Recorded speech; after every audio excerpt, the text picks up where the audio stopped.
বাবা এই পৃথিবীতে কর্মফল কাউকে ছাড়বে না, না ছেড়েছে মহাভারতে পিতামহ ভীষ্মকে। যে পিতামহ ভীষ্মের ইচ্ছা মৃত্যু ছিল, ভালো করে ভেবে দেখেন, যারা মহাভারত জ্ঞানী, যারা রামায়ণ পড়েন, মহাভারত পড়েন, ভীষ্মের মতো ব্যক্তি 58টা দিন সরসজ্জায়, একটা দুটো দিন নয়। তাহলে যে ভীষ্ম সারা জীবন ব্রহ্মচর্য পালন করলো, সংসারের থেকেও সংসারের কাদা গায়ে লাগেনি, নিজে সংসার করেনি, কিন্তু বাবা কাঁধে কোলে পিঠে করে ছেলে পুলেদের মানুষ করলো। সেই পিতামহ ভীষ্ম 58টা দিন সরসজ্জায় পড়েছিল। ছেড়েছে বাবা কর্মফল? ছাড়েনি। তাহলে আপনারাই বিচার করে দেখেন, ত্রেতা যুগে রঘুপতি রামচন্দ্রকে সরযূ নদীর জলে প্রাণ ত্যাগ করতে হলো, ভগবান কৃষ্ণচন্দ্রকে 125 বছর বয়সে জরা ব্যাধির তীরে দেহ ত্যাগ করতে হলো, আমার চৈতন্য মহাপ্রভুকে 48 বছর বয়সে দেহ সম্বরণ করতে হলো। তাহলে এই জগতে সংসারী বাবা ভগবানকে কর্ম ছাড়েনি, আর আপনারা আমরা তো তুচ্ছ, আমাদের ছেড়ে দেবে মনে করেছো? তাহলে শেষের দিনে আমাদের কর্ম যাবে। কতদিন তুমি ধর্ম কাজে যুক্ত আছো, কতদিন তুমি সাধু সঙ্গ করলে, কতদিন গুরু চরণ আশ্রয় করলে, কতদিন যাবত তুমি একাদশীর উপবাস করছো, কতদিন তুমি ওই সনাতন ধর্মের মানুষ হয়ে সনাতন ধর্মটাকে বজায় রাখতে চেয়েছো। এই ভালো ভালো কর্ম আমাদের সাথে যাবে। তবে মা, আমি মৌমিতা, আমার একটা গ্যারান্টি আছে, আর একজন আমাদের সাথী হবে। তবে জানি না আপনাদের উস্তি এলাকায় নিয়ম আছে কিনা, তবে আমার আধারমানিকে নিয়ম আছে। রাধে, কি জানো তো, মানুষের মৃত্যুর পর সাথে কিছু দাও বা না দাও, দুটো জিনিস ভাড়া করতে হয়। বলো তো দুটো জিনিস কি? এক হলো খোল আর এক হলো করতাল। আর পিছনে দেহটাকে নিয়ে যখন বের করবে বলবে না, বলো হরি হরি বল, বলো হরি হরি বল। কি গো মা, তোমাদের এলাকায় হয় তো? এখানেও হয়। তাহলে এই জায়গাটাই বিচার করে দেখেন, লাখ লাখ টাকা খরচা করে দুর্গা পূজা হলো, লাখ লাখ টাকা খরচা করে কালী পুজো হলো, লক্ষ্মী পূজা হলো, এত এত পূজা অর্চনা করে বাবা, পূজা ভালো হয়। আর যেদিন বিসর্জন হয়, ধুমধাড়াক্কা ডিজে বাজনা, মানে এমন ডিজে বাজনা বাজে বাবা। তাহলে বাবা এই জগতের সংসারের শেষের দিনে যেদিন আমরা ঠাকুর বিসর্জনে যাচ্ছি, লরিতে করে ডিজে বাজনা বাজালাম, আর যেদিন আমাদের দেহটা বিসর্জন হবে সেদিন কি বাবা লরিতে করে একটা ডিজে বাজালে হতো না? হওয়ালে হতো। তাহলে হওয়াচ্ছি না কেন? এই জায়গায় চৈতন্য মহাপ্রভু শিক্ষা দিলেন, ওরে কলির জি, ভালো করে পিছনে চেয়ে দেয়, এলি খালি হাতে যাচ্ছিস খালি হাতে, যতই আমারে আমারে করে মরিস না কেন, শেষের দিনে কেউ তোর সঙ্গী হবে না। তাহলে সাথী হবে কর্মফল, আর কে সাথে যাবে? যাত্রা, নাটক, ফাংশন, থিয়েটার কিছু যাবে না, যাবে কে? এই হরি নামে যাবে।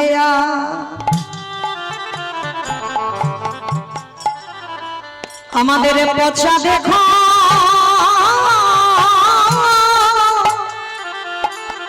দেহ যাবে, যেদিন তুমি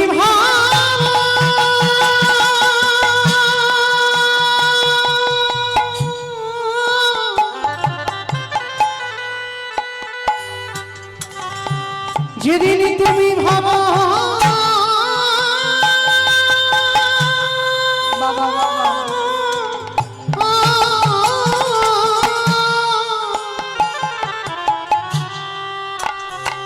যেদিন তুমি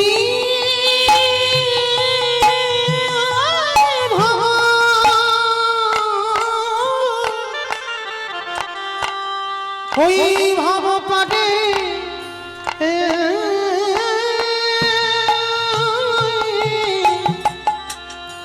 পড়ে যাবে,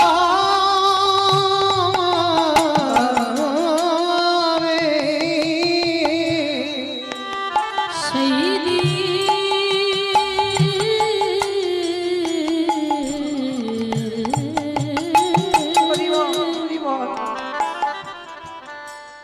সেই দিনে নামে যাবে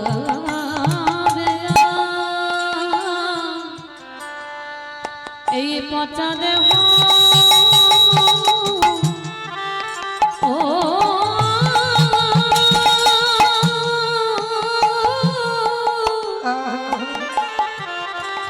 দেহ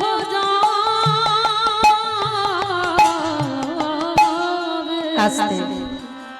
তাহলে চলেন আজকের আমরা সবাই যাব শ্রীধাম নদিয়া নবদ্বীপ ধাম। কি মাইরা নদিয়াতে না গেলে বাবা কীর্তন হবে না। সে যত বড় বড় কীর্তনীয় আসুক না কেন, নদিয়ায় যদি আমার গৌরকে ডাকা না হয় কীর্তন হবে না। কেন না সংকীর্তন পিতা শ্রীকৃষ্ণ চৈতন্য, সংকীর্তন যজ্ঞে তারে যেই ভজে সেই বড় ধন্য। তাহলে যাতে আমাদের সবার মঙ্গল হয়, মঙ্গলের জন্য চলেন একটু নদিয়ায় যাব। কি মাইরা সবাই নদিয়ায় যাবেন তো? সবাই যাবেন? বাহ, চলো একটু ঘুরে আসি। তবে দেহগুলো নিয়ে রাত্রিবেলা যাব না, দেহ থাক, মনগুলো নিয়ে যাব সুরধনী গঙ্গায়। আর সুরধনী গঙ্গায় গিয়ে দেখব সত্যতে নারায়ণ, ত্রেতাতে রাম, দ্বাপরে কৃষ্ণ, কলিতে হলো গৌরাঙ্গ। আর যেদিন আমার প্রভু নদিয়ায় এসেছিল, নদিয়ার অবস্থাটা কেমন ছিল জানো? বৈষ্ণব মহাজনেরা বৈষ্ণব পদ লিখছে বাবা, কত সুন্দর কথা দেখো। নদী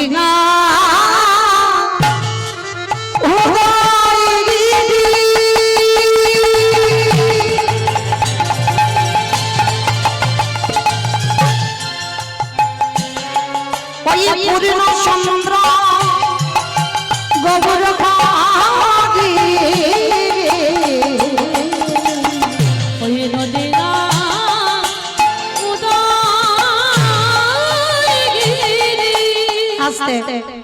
আগে একটু কথা বলেনি মা, ঝগড়া করতে গেলে প্রথমে করে নেওয়া ভালো, আর মাঝ রাস্তায় গিয়ে তো মারামারি হয়ে যাবে। তাহলে আগে করে নি। এই কীর্তন শুনতে গেলে আমার প্রভুর জন্য একটু কাজকর্ম করতে হয়।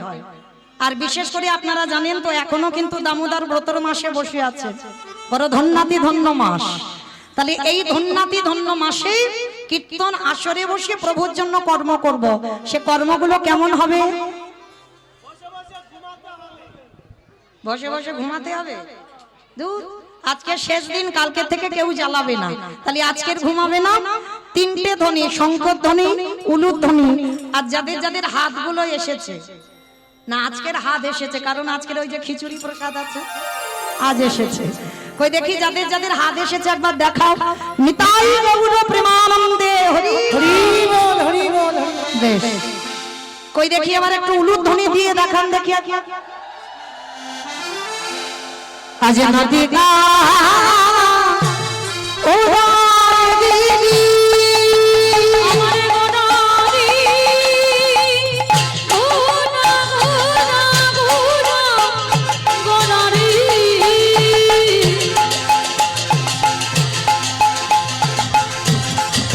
গোনা গোনা গোনা গোনারি গোনা গোনারি।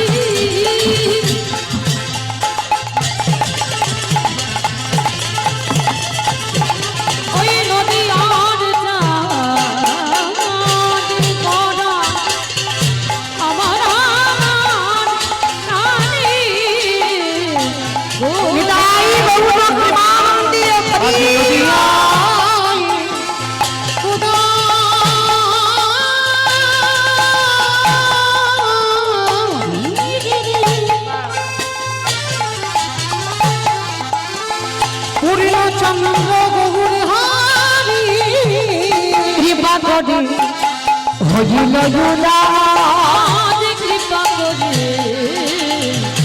হইল আজ কৃপা করে হইল ওই না সোনার নদিয়া গৌর দয়া সোনার নদী গৌর ওই না রাধা প্রেমে আস্বাদিতে এই গলির জীবে উদ্ধারিতে মুখে জয় রাধে শ্রী রাধে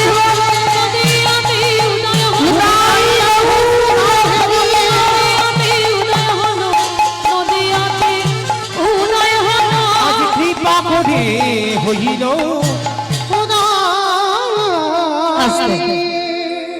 ও মায়েরা, এবার কথা হবে না, এবার একটু আমি কথা বলবো, আপনারা মন প্রাণ দিয়ে শ্রবণ করবেন, কেমন? এই যে নদিয়ার মাটিতে মা চৈতন্য মহাপ্রভু যুগ ধর্ম প্রবর্তক নাম সংকীর্তন চারি ভাব ভক্তি দিয়া নাচাই ভুবন, আপনি ভক্ত ভাব করি অঙ্গীকার, আপনি না করলে ধর্ম জীবের শিখানো না যায়, আপনি আচরি ধর্ম জীবের শিখায়, এই তো সিদ্ধান্ত গীতা ভাগবতে গায়, এই মতো কলিকালে প্রথম সন্ধ্যায় অবতীর্ণ হলেন কৃষ্ণ আপনি নদিয়ার। নিতাই গৌর হরি বল হরি হরি বল হরি বল।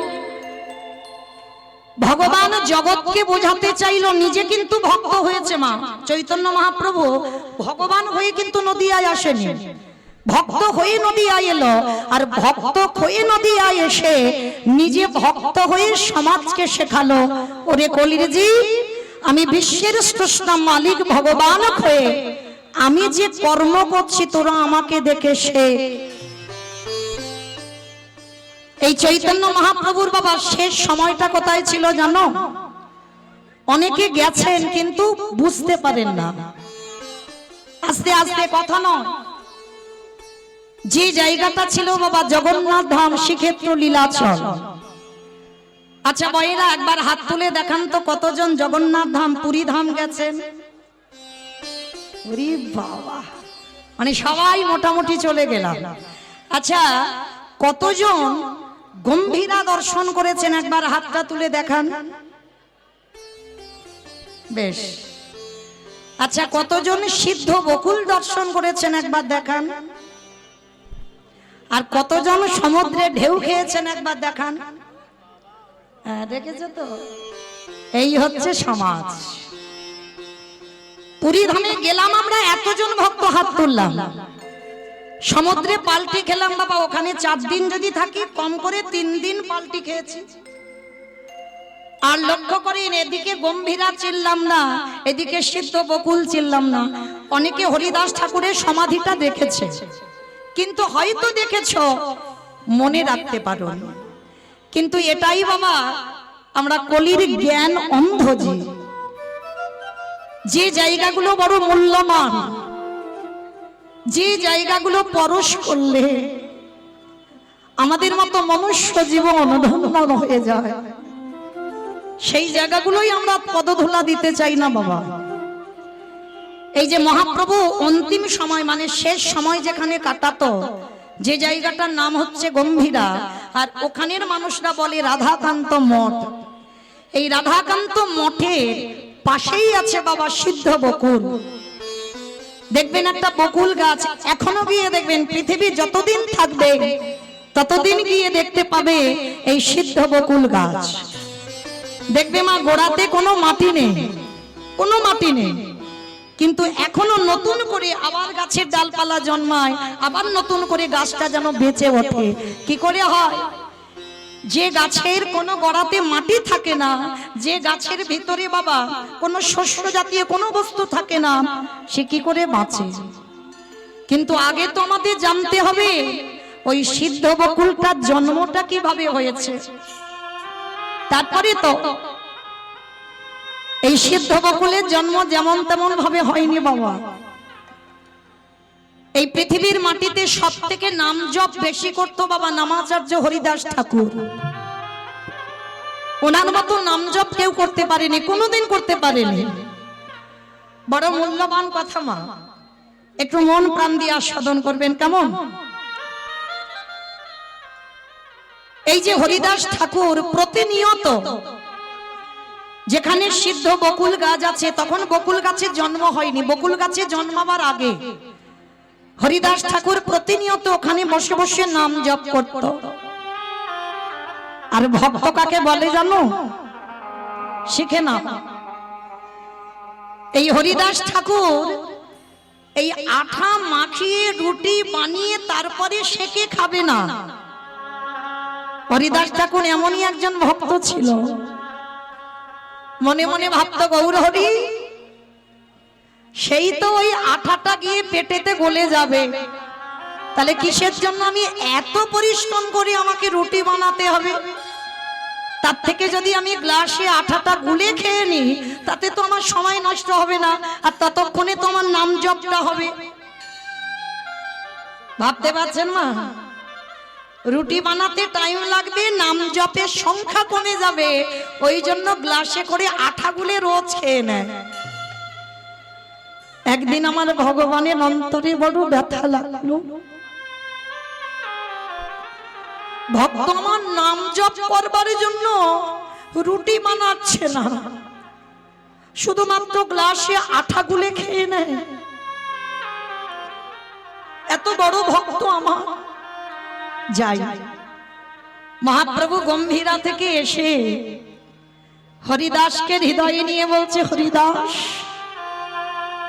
শোনো, তুমি এই যে প্রতিদিন এইভাবে নাম জপ করো, তোমার খাওয়া ঠিক হয় না।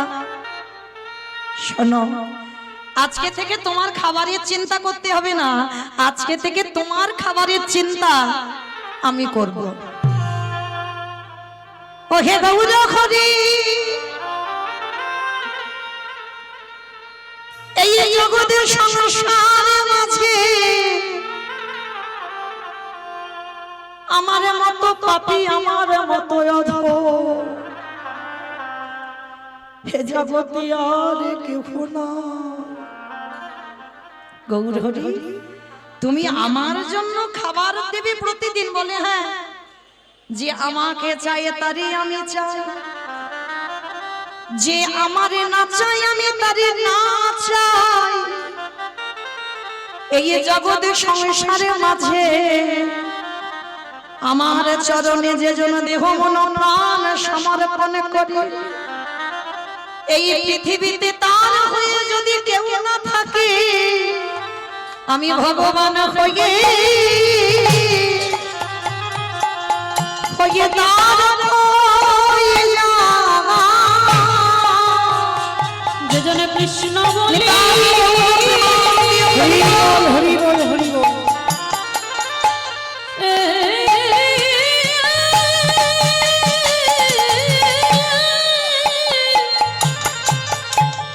যেজনে কৃষ্ণ বলি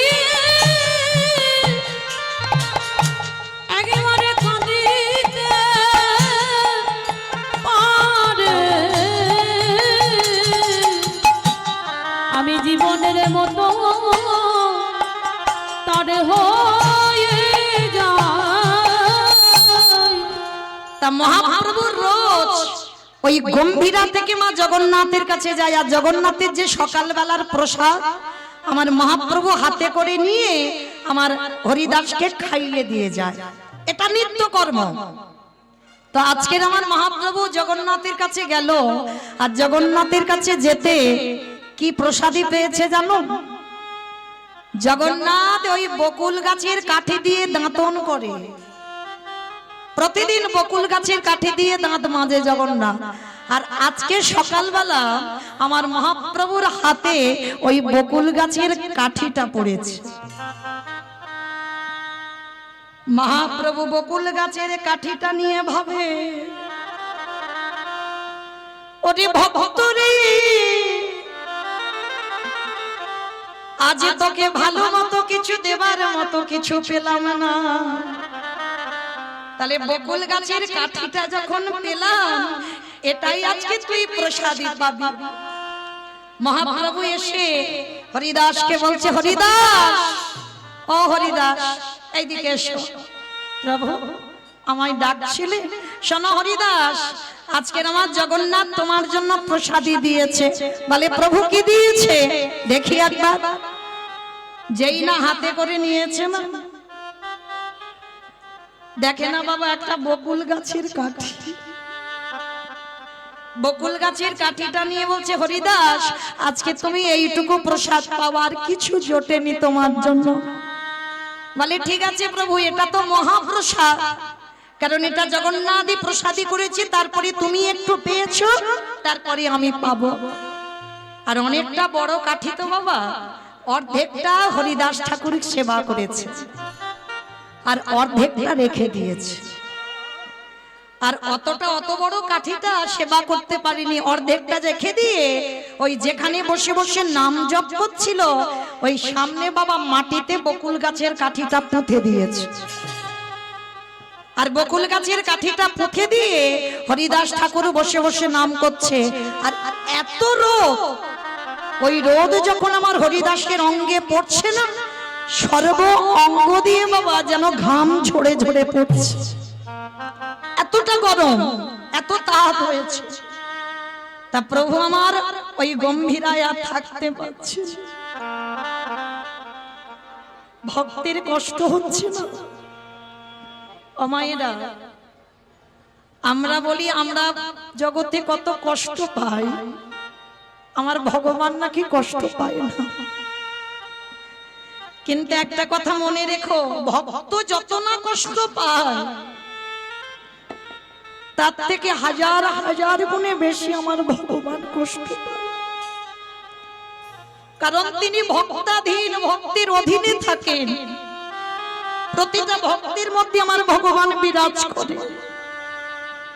তোমার ভগবান এত কষ্ট পাচ্ছে হরিদাসের নাম জপ দেখে, তাই এসে বাবা জগন্নাথ আর থাকতে পারেন।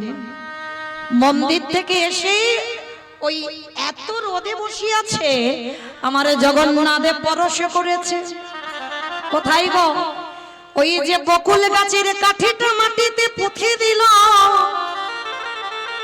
ওই যখনই বকুল গাছকে পরশ করলো, সঙ্গে সঙ্গে মা একেবারে ডাল পালা গাছ হয়ে একেবারে হরিদাসকে আচ্ছাদন করে আছে। মহাপ্রভু সকালবেলা এসে দেখে না হরিদাস গাছের তলায় বসে। মহাপ্রভু দেখা মাত্র চমকে উঠে,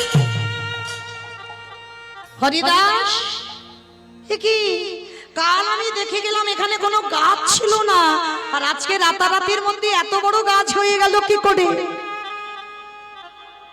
হরিদাসের চরণ দুখানা জড়াইয়ে ধরে বলে, গৌরে খে, এই যে গাছ দেখছো এটা তো সাধারণ গাছ নয়। আমার মন্দিরের জগন্নাথে কৃপা করে ওই গাছটাকে পরশে করে বকুল গাছ করে দিল, যাতে আমার ভক্ত যেন কষ্ট না পায়। আজকের হরিদাসকে প্রভু আমার বুকে নিয়ে বলল, ও হরিদাস, এই জগতে অনেক ভক্ত আমার আছে বটে, কিন্তু শোনো শোনো হরিদাস, তোমার মতো করে প্রেমে দিয়ে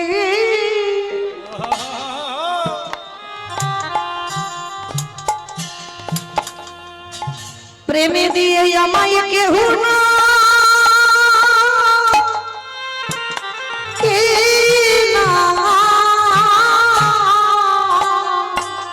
সবাই মন্ত্রে তন্ত্রে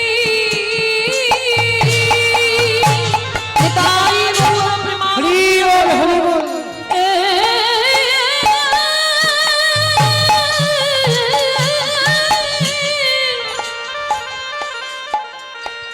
সবাই মন্ত্রে তন্ত্রে নাকি মাটে,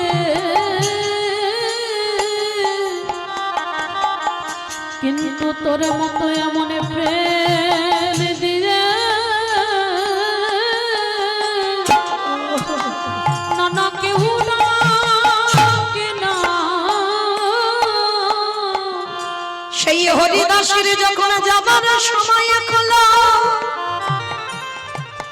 হরিদাস বললেন, গৌর খেয়ে ইমান আমায় তুমি বিদায় দাও, চিরজনমের মতো তোমার চরণে ছেড়ে আমি যেতে চাই। আস্তে ও মায়েরা, যদি ভগবানকে কোনোদিন ভালোবাসো, এইভাবে ভালোবাসো, তুমি ভগবানকে ছেড়ে চলে যাবে, কিন্তু আমার ভগবান কোনোদিন ভক্তকে ছেড়ে যায়। আর যদি কোনোদিন ভগবানের কাছে কিছু চাইবার থাকে, আমি অধম বাবা,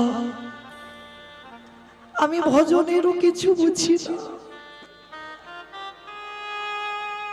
যদি কোনোদিন কিছু চাইবার থাকে ভগবানের কাছে, একটাই বস্তু চাইবে। কি চাইবে জানো? বিজয় সরকার একটা গান লিখেছে বাবা, এই বিজয় সরকারের গানের ভাষাগুলো একটু শ্রবণ করবেন। তোমার নামে নীতি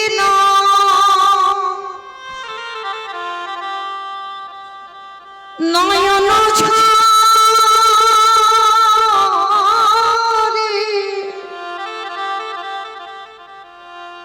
প্রেম মমনা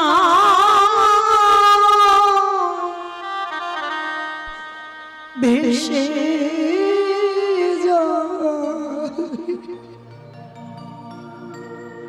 দয়া তুমি চিরকাল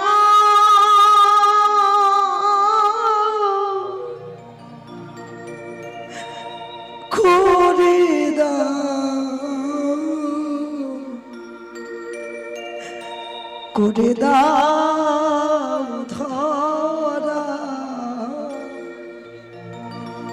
তোমার নামে নীতি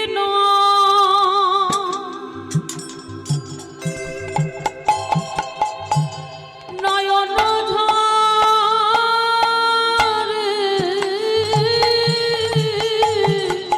ভগবানের কাছে কোনদিন ধর্ম হতে ছিল না। ভেসে যায়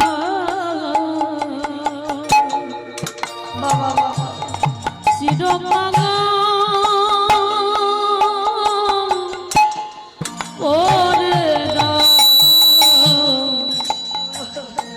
ওরে দাও ধরা। মায়েরা এই ভাষাটা একটু শ্রবণ করবেন, বিজয় সরকার কি বলছে। আবার যদি আসি দয়া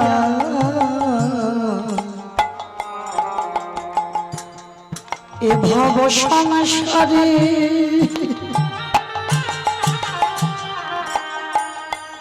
যেন কৃষ্ণ ভক্ত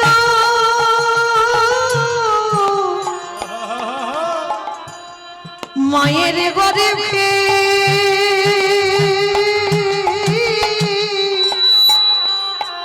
জনম দিও মোরে। আবার যদি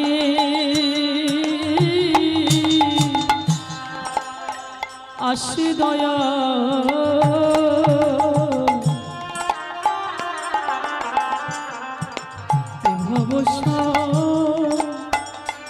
সারে যেন কৃষ্ণ ভক্তি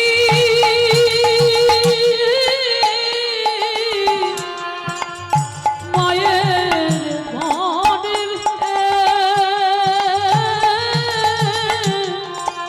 জনম দিও মোরে। অগমছি হয়ে দয়াল আমি সুচি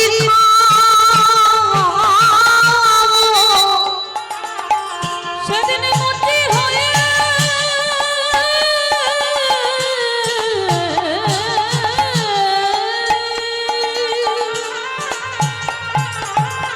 দয়ালে মতি হয়ে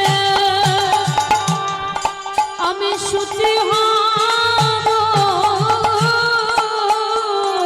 আমার মনে যদি অনুরাগী হব চিরকাল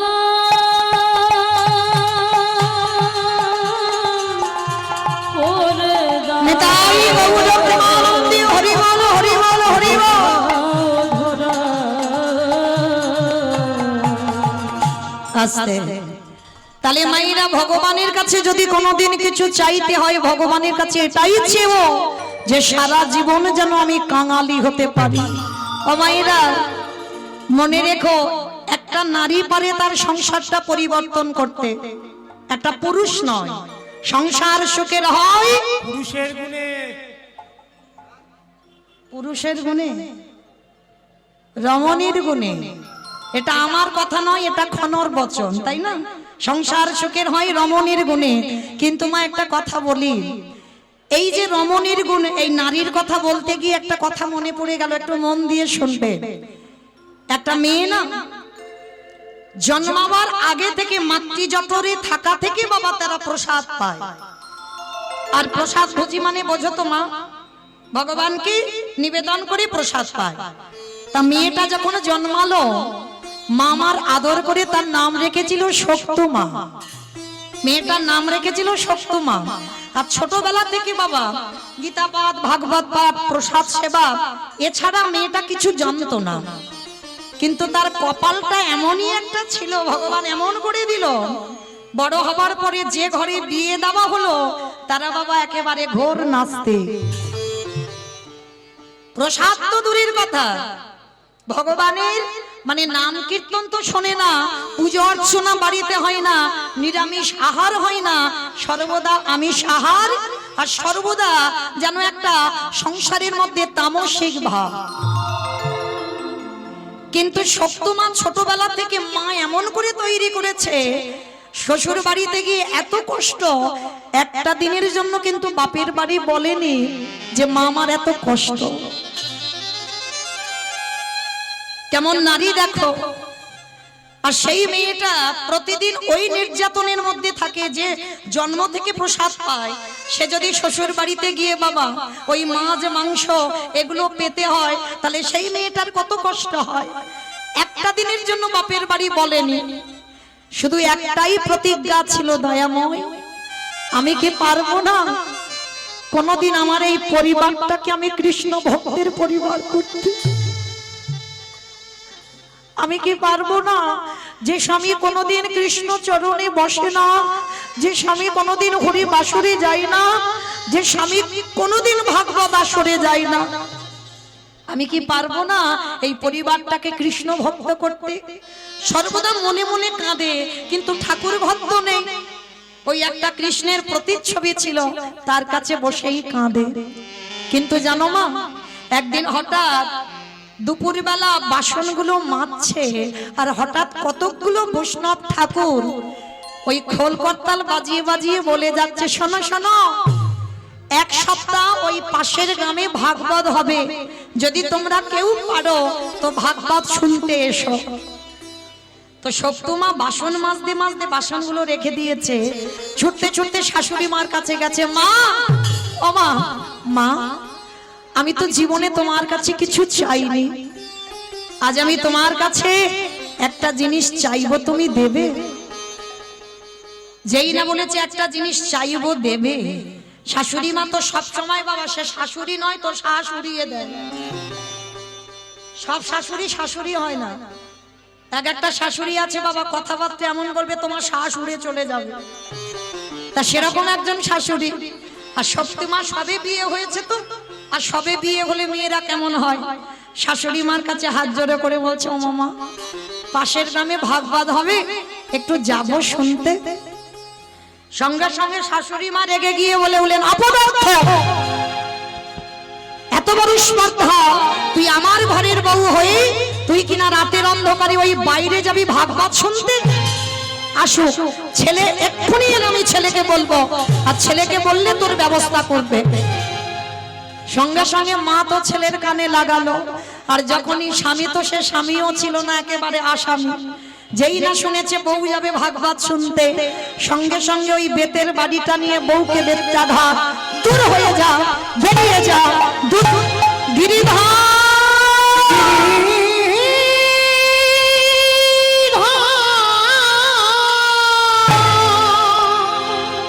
এত মারা মেরেছে, মেয়েটার সর্বঙ্গ দিয়ে রক্ত ঝরছে,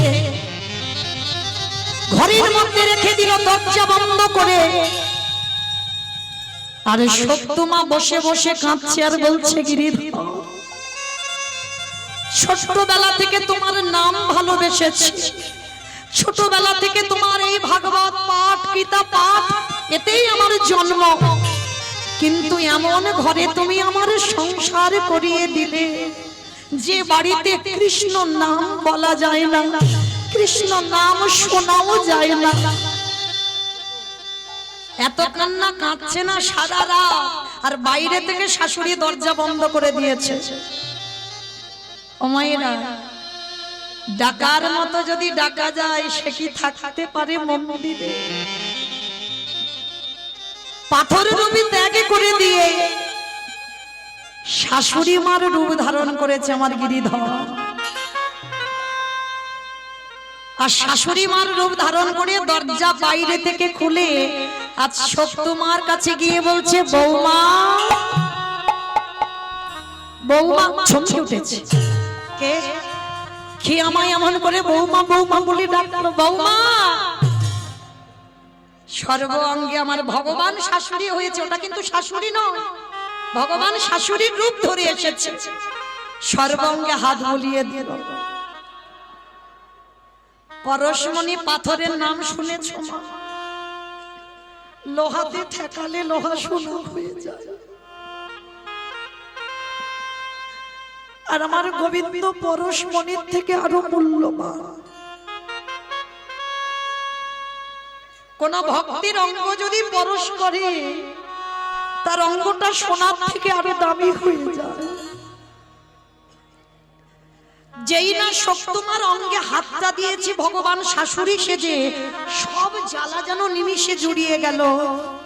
মা, ও মা, এইবার শাশুড়ি হয়ে বৌমার মাথায় হাত দিয়ে বলছে, বৌমা আমার ছেলের দ্বারা মার খাইয়েছি, বড় ব্যথা লেগেছে না, কাঁদিস না, কাঁদিস না।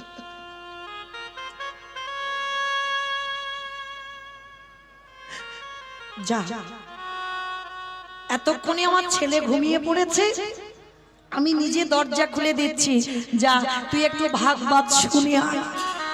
যেই না ভগবান শাশুড়ি হয়ে বলেছে ভাগবত শুনে আয়, সত্যমা তো চমকে উঠেছে। মা, তুমি আমায় অনুমতি দিচ্ছ আমি ভাগবত শুনতে যাব? হ্যাঁ দিচ্ছি। আমি ভুল করে বলে ফেলেছিলাম ছেলেকে, আর আমি এই ভুল করব না। যা মা, যা তাড়াতাড়ি যা, ছেলে ততক্ষণে ঘুমাচ্ছে, ওর উঠতে উঠতে তুই ততক্ষণে চলে আসবি, যা। শাশুড়ি মার অনুমতি পেয়ে সত্যমা চলে যাচ্ছে।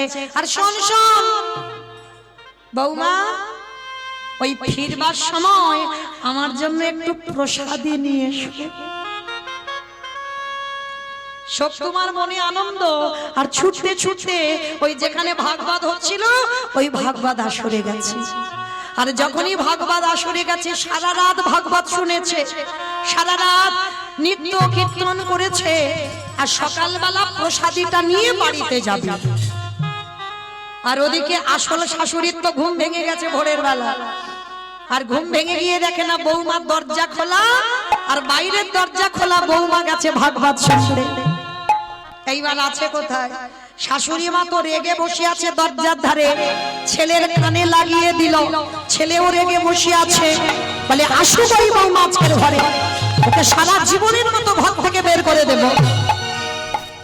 আর সত্যমা তো কিছু জানে না গো, সে তো জানে আমার শাশুড়ির অনুমতি নিয়ে এসেছে, কিন্তু শাশুড়ি যে ওটা নয় সেটা সত্যমা জানে না। প্রসাদীটা হাতে করে নিয়ে ছুটতে ছুটতে, আর যেই না দরজাতে পা দিয়েছে শাশুড়ি মা বলে উঠলেন, দাঁড়া, তোর এত বড় স্পর্ধা, তুই আমার অনুমতি না নিয়ে আমার ছেলের আদেশ বিনা তুই গেলি কিনা ওই ভাগবত শুনতে? দেখাচ্ছি মজা তোর, দাঁড়া। মা, এটা তুমি কি বলছো? আমি ঘরে কাঁদছিলাম, তুমি আমার কাছে গিয়ে বললে যে জামা তুই ভাগবত শুনে আয়, তুমি আমার সর্ব অঙ্গে হাত বুলিয়ে দিলে, তুমি আমায় নিজে বললে প্রসাদ নিয়ে আসতে, আমি তো তোমার জন্য প্রসাদ নিয়ে এসেছি। বিশ্বাস করো মা, আমি মিথ্যা বলছি না, তুমি আমার অনুমতি দিয়েছো তারপরে আমি গেছি। তবে রে, এত বড় মিথ্যা কথা, দেখাচ্ছি মজা তোর, দাঁড়া। আবারও সকালবেলা বেতের বাড়ি নিয়ে বৌমাকে বেচ্চাঘা, দূর হয়ে যা, বেরিয়ে যা, গিরিধর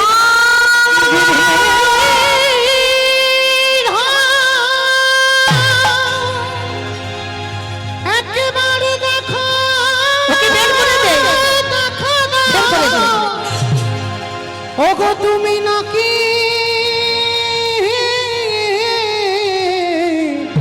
ভক্তে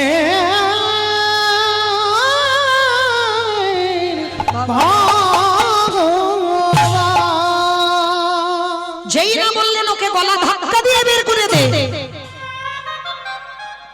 ভক্ত বাৎসল্য ভগবান মন্দিরের ওই প্রতিচ্ছবির মধ্যে বসে আছে। কে বলেছে গো চিত্রপটে ভগবান থাকে না?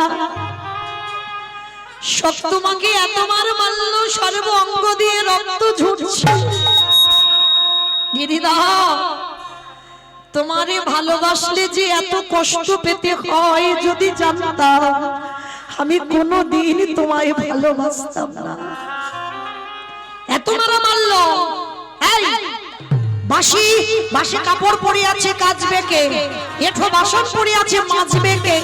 ঘর বাড়ি পরিষ্কার করবে কে? ওদিকে আমার ভগবান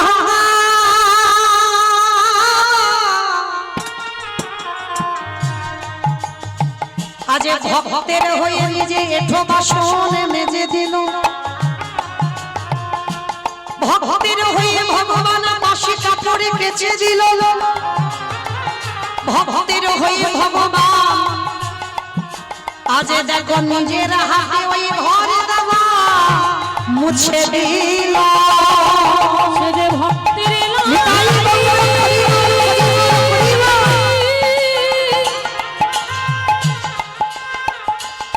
ভক্তের লাগে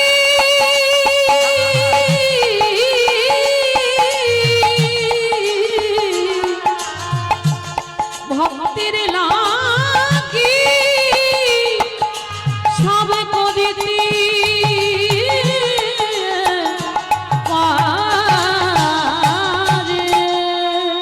শাশুড়ি মা গিয়ে যেই না দেখা মাত্র সঙ্গে সঙ্গে চমকে উঠে কি আমার কল ধারে এত এঠো বাসন ছিল কে মেজে দিল? আমার বাসি কাপড়গুলোকে ছাদে পরিষ্কার করে ধুয়ে দিল? ঘর বাড়ি কে ঝাড়ু দিয়ে মুছে দিল? সঙ্গে সঙ্গে সত্যমার আর বুঝতে দেরি হলো না। গিরিধর, আমি বুঝতে পেরেছি কাল রাত্রিবেলা তুমি আমার শাশুড়ি সেজে তুমি আমার অনুমতি দিয়েছো ভাগবত শুনতে যেতে। সেটা যদি সত্যি হয়, তোমার চরণে আমার নিবেদন, একেবারে কৃপা করে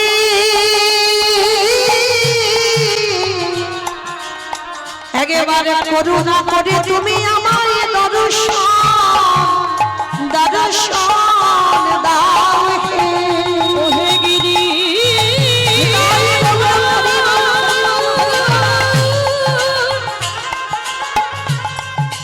একেবারে কৃপা করে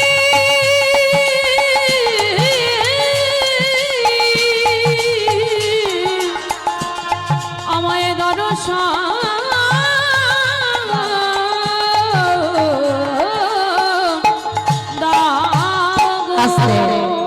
দৈব মানি করল সত্য। আজ আমি যাব তোর পাশে। শাশুড়ির স্বামী দাঁড়িয়ে আছে, যাদের সেই নয়ন হয়নি, শুধুমাত্র বৌমার জন্য আমার ওই প্রতিচ্ছবি থাকতে পারলো না। আমার সত্যমাকে বামে নিয়ে আমার গিরিধারী দাঁড়িয়ে আছে। শাশুড়ি মা স্বামী সাক্ষাতে দর্শন করলো। দর্শন করে ওই বৌমার চরণ দুখানা জড়িয়ে ধরে বলল, এতদিন আমরা জানতাম ভগবানকে ডাকলে পাওয়া যায় না, কিন্তু আজ আমাদের চৈতন্য হয়ে গেল। আজ থেকে আমরা কেউ ভগবানের চরণ সেবা করব না। আজ থেকে বৌমা আমি তোমার চরণ ভজন করব। নিতাই গৌর প্রেমানন্দে হরি বল, হরি বল। তাহলে ভগবানের প্রতি সর্বদা বিশ্বাস রাখতে হবে মা। আর বিশ্বাস যদি রাখা যায়, ভগবান তোমার সামনে ঢাল হয়ে দাঁড়ায়। যদি বলো তার প্রমাণ আছে, কুরুক্ষেত্রের মাঠে বাবা যখন ওই গান্ধারীর একটা একটা করে সন্তান প্রাণ হারাচ্ছে, কথাগুলো বলছিল কে? সঞ্জয় দিব্য নয়নে দর্শন করে অন্ধ ধৃতরাষ্ট্রকে বর্ণনা করেছিল। ভালো করে এই জায়গাটা শুনবেন, বিশ্বাসটা কেমন বস্তু হয়। ভগবানকে ডাকলে পাওয়া যায় না? যায়। আজকে যখনই একটা একটা করে ছেলের মৃত্যু খবর পাচ্ছে অন্ধ ধৃতরাষ্ট্র, আর অন্ধ ধৃতরাষ্ট্র চোখে দেখতে পাই না, কিন্তু বাবা হৃদয়টা জ্বলে যাচ্ছে। কেন?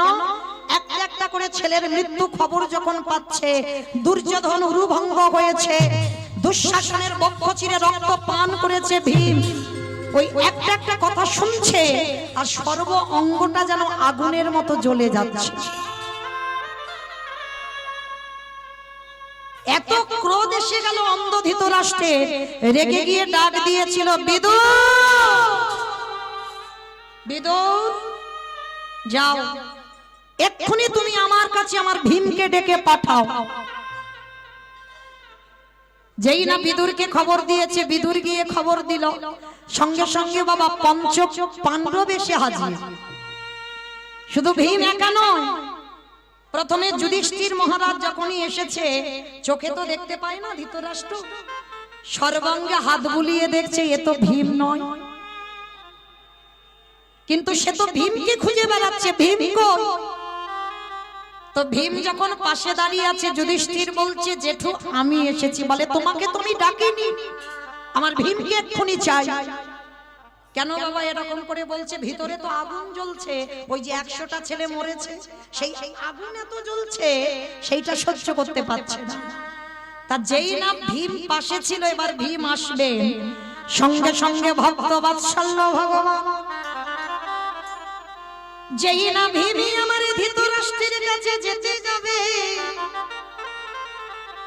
আমার ভগবান হাতে দিয়ে সরিয়ে দিয়ে আর একটা নতুন ভীমকে দাঁড় করিয়েছে। আর যেই না ভীমকে দাঁড় করিয়েছে, ভীম কি করেছে? দাঁড়িয়েছে তো বটে, অন্ধ তো, ওই ধৃতরাষ্ট্র দেখতে পাচ্ছে না, দুটো হাত দিয়ে ভীমকে জড়াইয়ে ধরেছে।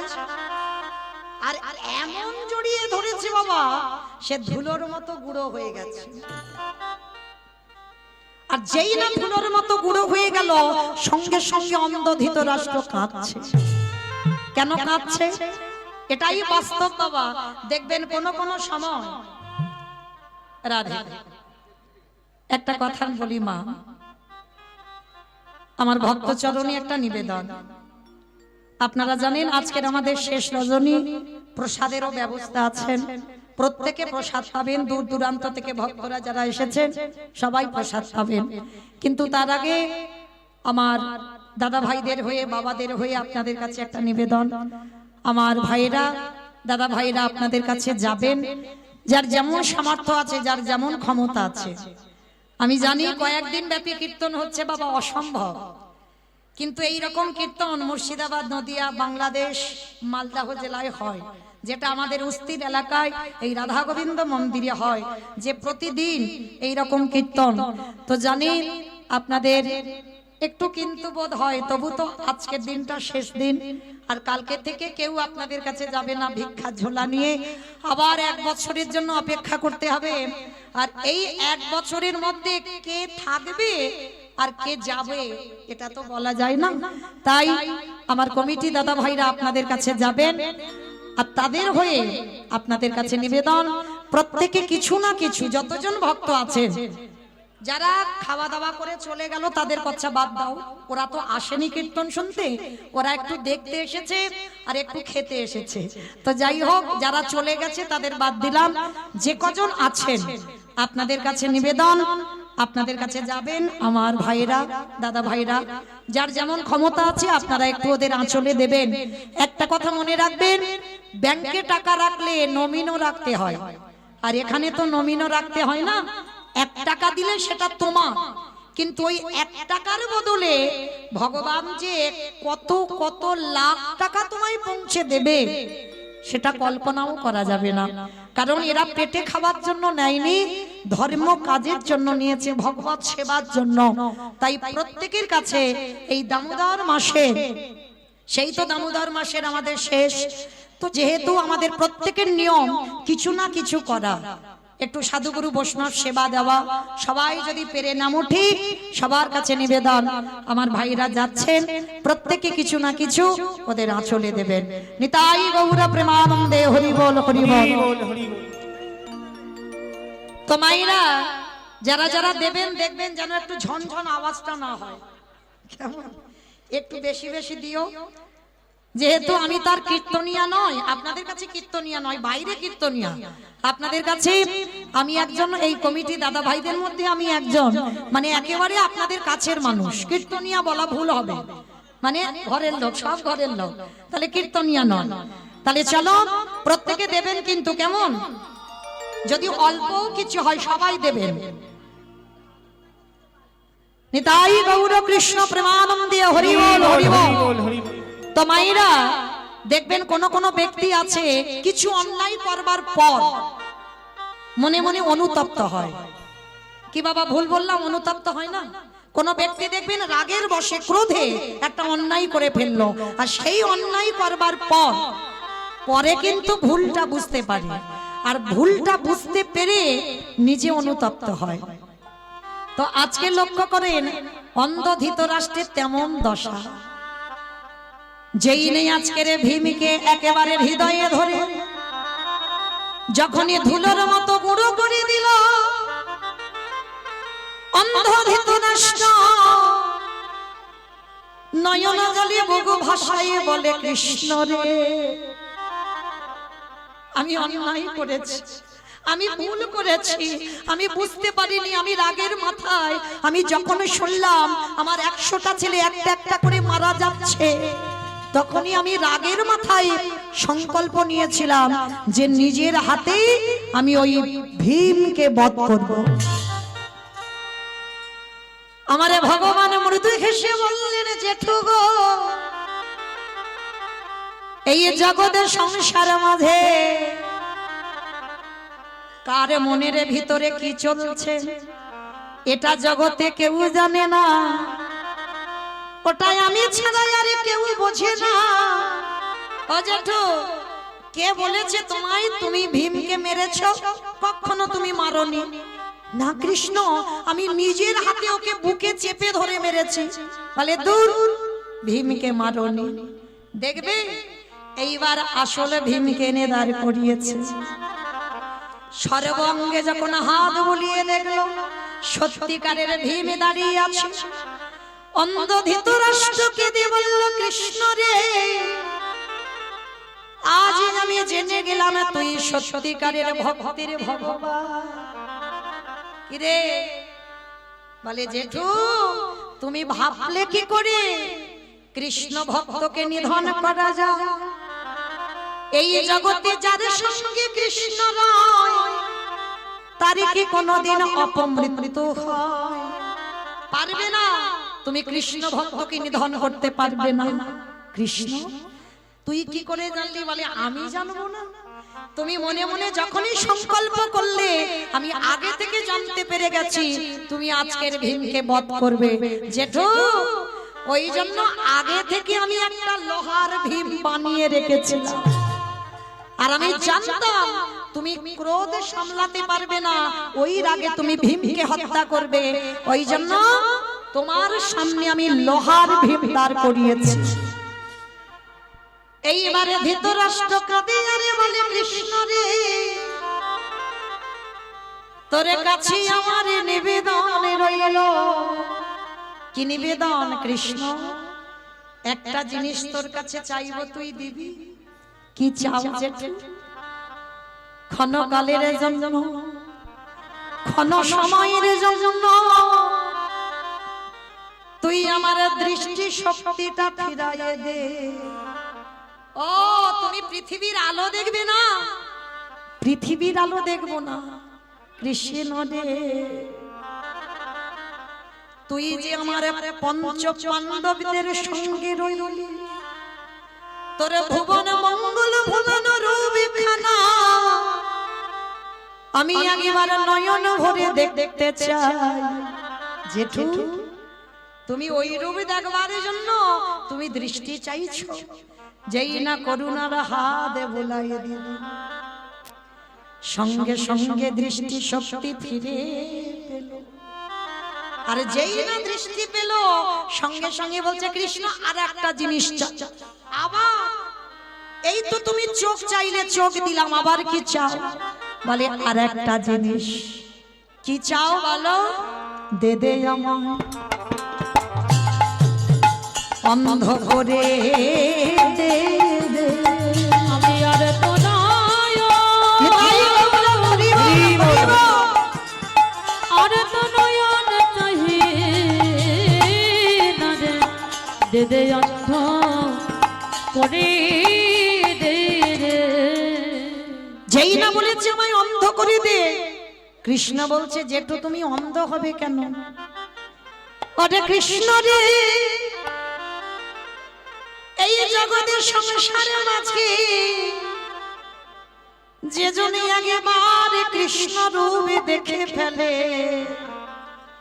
তা তো বাচ্চিক জগতের আর কিছু দেখতে ভালো লাগে না। তাই তোর রূপে যখন আমি দেখে ফেললাম, ওরে কৃষ্ণ জীবনের শেষ সময়ে কালে তোর রূপ দর্শন করে গান্ধারীকে সঙ্গে নিয়ে আমি এই রাজত্ব ত্যাগ করে আমি বনবাসী হতে চাই। নিতাই গৌর হরি বল, হরি বল। তাহলে মায়েরা আপনারা দেখেন, আমার সেই চৈতন্য মহাপ্রভু জগৎবাসীকে শিক্ষা দিলেন, ওরে জগৎ, ভগবানের চরণে যদি বিশ্বাস রাখা যায় অবশ্যই ভগবত কৃপা লাভ হয়। তাই তো চৈতন্য মহাপ্রভু কেহ বলে পুরাণেতে রাবণ বধিলা, কেহ বলে পুনবিতি, আমার উলু কই? কেহ বলে পুরাণেতে রাবণ বধিলা, কেহ বলে পুনবেতে আমার গোনারি গোনা গোনা গোনা গোনারি।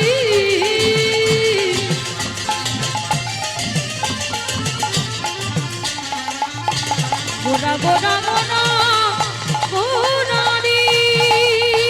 নিতাই গৌর প্রেমানন্দে হরিব। ওই নদিয়ার প্রাণী গোরা আমার আমার প্রাণী গোরা। কেহ বলে পুনামেতে রাবণ বধিলা, আবার গোলকের বৈভব লীলা প্রকাশ করিলা, এই গোলকের বৈভব লীলা প্রকাশ করিলা। ওই গোলকের বৈভব লীলা প্রকাশ করিলা।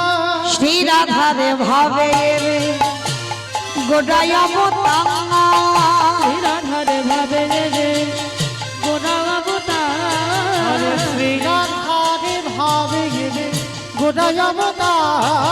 ওই রাধার ভাবে রে গোরা অবতার। ওগো হরে কৃষ্ণ নামে গৌরে করিলা প্রচার, হরে কৃষ্ণ নামে গৌর করিলা প্রকাশ। ওই হরে কৃষ্ণ নামে গৌর করিলা প্রচার। এইবারে লীলা প্রকাশ হলো, এইবারে লীলা প্রকাশ হলো, এইবারে লীলা প্রকাশ হলো, এইবারে লীলা প্রকাশ হলো। গোলকের বৈভব লীলা প্রকাশ করিলা। ওই গোলকের বৈভব লীলা প্রকাশ করিলা। বাসুদেব ঘোষে কহে করি জোড়হা, করি জোড়হা ওগো যে গৌর সেই কৃষ্ণ সেই তো জগন্নাথ। তো জগন্নাথ। আহা বাসুদেব ঘোষে কহে এইবারে লীলা প্রকাশ হলো। বাসুদেব ঘোষে কহে এইবার লীলা নিতাই গৌর প্রেমানন্দে হরি বল, হরি বল, হরি বল। এইবার লীলার প্রকাশ লরে ও বাসুদেব ঘোষে কহে। জানি তাই, চলুন এবার আমরা একটা বিষয়ে যাই। এতক্ষণ আশ্রয়ে ছিলাম, তা আশ্রয়ে যখন ছিলাম একবার দেখি সবাই হাত দুটো তুলে বলো তো, গৌর সুন্দরী কি, নবদ্বীপে ধাম কি, সচিরি নন্দন কি, বিষ্ণু প্রিয়া কি, ধ্বনিটা হলো কি? এটাও জয়? বললাম ধ্বনিটা হলো কি, এটা নাকি জয়? এটা জয় নয়, একটু প্রেম সে জয় দিতে হবে। এত জোরে জয় দাও, কত দূর যাবে? শিরাকল চল যাবে। শিরাকল? আমার শিরাকল যাবে? আরো দূরে যাবে? আদারমানি টপকাবে না? ওইটুকু যাবে? আচ্ছা, আদারমানিকে গেলেই হবে। আচ্ছা দেখি সবাই, যাদের যাদের হাত দুটো এসেছে কই একবার তোলো দেখি, আমার নিতাই চাঁদ গৌর চাঁদের মতো। সবাই এইদিকে, আমার দাদা ভাই ভাইয়েরা যারা যারা দাঁড়িয়ে আছো, তারা বসতে আসেনি, তারা দাঁড়াতে এসেছে। হরি বল। সবাই রাধে।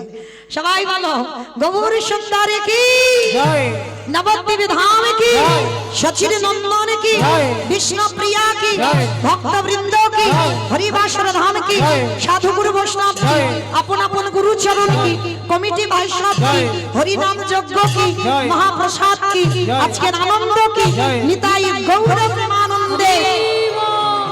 বেশ ওমা, আমি এখানে গাইবো কি? চারদিকে দেখেছো কি গাইবো? আমার মাথায় আসে না। যদি এত কীর্তনিয়া এত সম্প্রদায় থাকে, গাওয়া সম্ভব? তো যাই হোক, তার জন্য প্রথমে আমি ক্ষমা চেয়ে নিয়েছি, ভুল ত্রুটি তো হবেই, আর একবার দ্বিতীয়বার চেয়ে নিলাম। কেমন? তো চলো এবার আমরা সবাই একটু বৃন্দাবন যাব। কি মা, বৃন্দাবন যাব তো? একটা ভজন হোক, হবে একটা, যদি ঘুম ঘুম পাই ছেড়ে যাবে। কেমন? তো চলো দেখি একটা ভজন গাইতে গাইতে যাব। তবে মা আমি একা, আমার সম্প্রদায় নয়, সবাই কিন্তু যাব। তাহলে সবাই যখন যাব, কই একটু উলুধ্বনি দাও।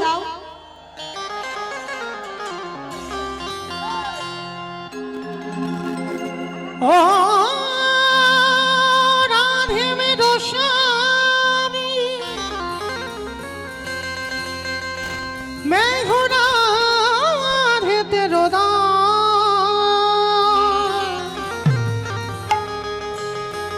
जन्म जन्म मोही दीजियो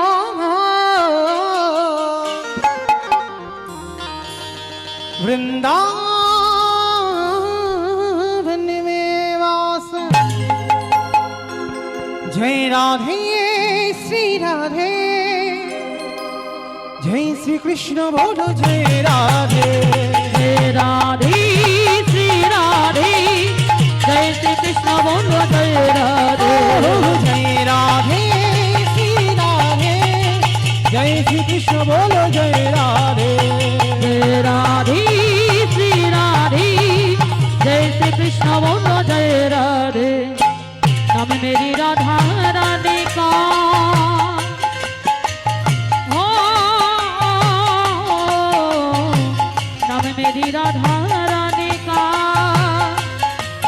जिस जिसने गाया है ओ बाके बिहारी ने उसे अपना बनाया है। ओ बाकी बिहारी ने इसे अपना बनाया है। जय राधे श्री राधे, जय श्री कृष्ण बोलो जय राधे। जय राधे श्री राधे। আস্তে আমা, আমি আর আমার সম্প্রদায় যাচ্ছি, আর কেউ যাচ্ছি না। শরীর টানে না। কই দেখি সবাই, কই আমার সঙ্গে দেখি হাত দুটো তোলো দেখি। খেয়ে দিয়ে এসেছো তো? খেয়ে দিয়ে এসেছো? কই হাত দুটো তোলো এবার দেখি সবাই একসঙ্গে তালে তালে। কই আমার দাদা नाम ভাই मेरी राधा सवाई? रानी का, हो नाम मेरी राधा रानी का, जिस जिसने गाया है ओ बाके बिहारी ने उसे अपना बनाया है। ओ बाके बिहारी ने उसे अपना बनाया है। ओ जय राधे श्री राधे, जय श्री कृष्ण बोलो जय निताई गौर राधे। हरि बोल हरि। श्री राधे, जय श्री कृष्ण बोलो जय राधे। श्री राधे श्री राधे श्री राधे श्री আস্তে আমা, কই হাত গুলো কই রাধে নামে একবার বলবে না?